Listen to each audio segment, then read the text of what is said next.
Hello and hi. കുറച്ച് ദിവസങ്ങൾക്ക് ശേഷം ഇന്ന് ഞാൻ പ്രഷർ കുക്കറിൽ ചെയ്ത ഒരു മുട്ട ബിരിയാണി എളുപ്പം ചെയ്യാൻ പറ്റുന്നതാണ്. അതാണ് ഇന്നിവിടെ ഷെയർ ചെയ്യുന്നത്. ഇത് പ്രഷറൊക്കെ പോയതിന് ശേഷം ഞാൻ കടായിലോട്ട് മാറ്റിയതാണ് നിങ്ങൾ ഈ കാണുന്നത്, സെർവ് ചെയ്യാൻ വേണ്ടിയിട്ട്.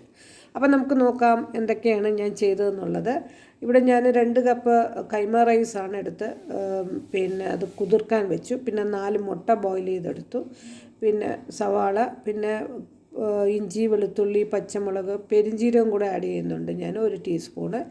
പിന്നെ പട്ട, ഗ്രാമ്പു, പിന്നെ ബേ ലീവ്സ്.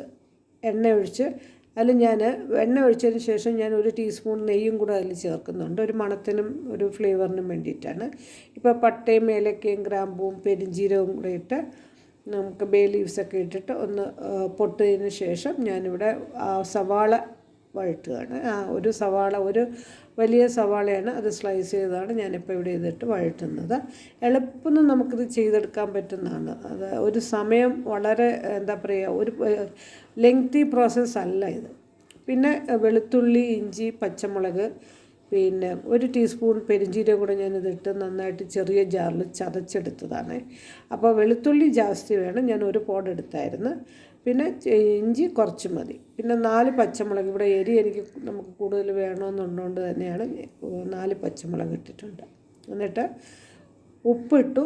ഇതിന് മുന്നേ ഒരു 2 ടേബിൾ സ്പൂൺ മല്ലിപ്പൊടിയും കൂടി ഇതിലിട്ടിട്ടുണ്ട്. അതാണിത് ബ്രൗൺ കളർ. അത് ക്യാമറയിൽ വന്നിട്ടില്ല, നിങ്ങൾ മല്ലിപ്പൊടിയും കൂടെ ഇടണം. അപ്പം ഞാനിവിടെ പച്ചമല്ലി പൊടിച്ചതാണ് ഞാനിവിടെ സൈഡിൽ വെച്ചിട്ടുണ്ട് ഇതിന് വേണ്ടി, ഇങ്ങനെയുള്ള ആവശ്യങ്ങൾക്ക് വേണ്ടി. അപ്പോൾ 2 ടേബിൾ സ്പൂൺ മല്ലിപ്പൊടി ഇട്ടതിന് ശേഷം ഉപ്പിട്ടു. എന്നിട്ട് ഞാനിപ്പം 2 വലിയ സൈസ് ടൊമാറ്റോ സ്ലൈസ് ചെയ്ത് അതും കൂടെ ഇടുകയാണ്.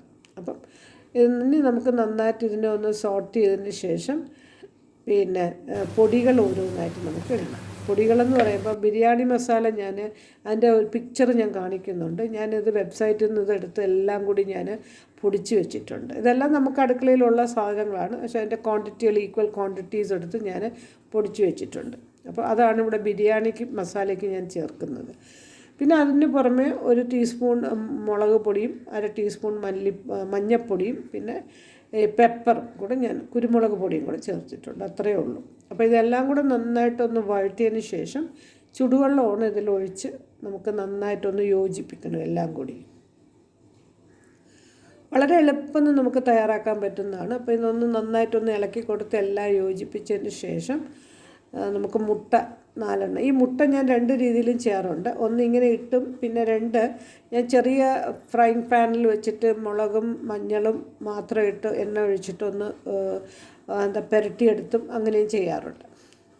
എന്നിട്ട് ഞാനിപ്പോൾ അരി സ്ട്രെയിനറിൽ നമ്മൾ കുതിർത്തത് സ്ട്രെയിൻ ചെയ്ത് വെച്ചിട്ടുണ്ടല്ലോ, അപ്പോൾ അത് ഞാൻ 2 കപ്പ് അരി അതിപ്പോൾ ഇവിടെ ഇതിലിട്ടിട്ടുണ്ട്. നന്നായിട്ട് ഇതിനെ ഇളക്കി യോജിപ്പിച്ച്, ഒരുപാടിട്ട് ഇളക്കരുത്, പൊടിഞ്ഞു പോവും. 1 പിടി മല്ലിയിലയും ഇട്ടിട്ടുണ്ട്.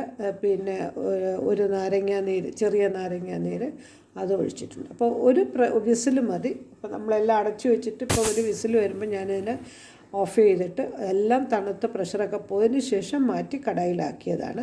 അപ്പോൾ വീഡിയോ ഇഷ്ടപ്പെട്ടെന്ന് വിശ്വസിക്കുന്നു. ഇഷ്ടപ്പെട്ടാൽ ചെയ്ത് നോക്കണം. Like and share and subscribe ചെയ്യാനും മറക്കരുത്. സപ്പോർട്ട് ചെയ്യുക. Thanks for watching. ബൈ.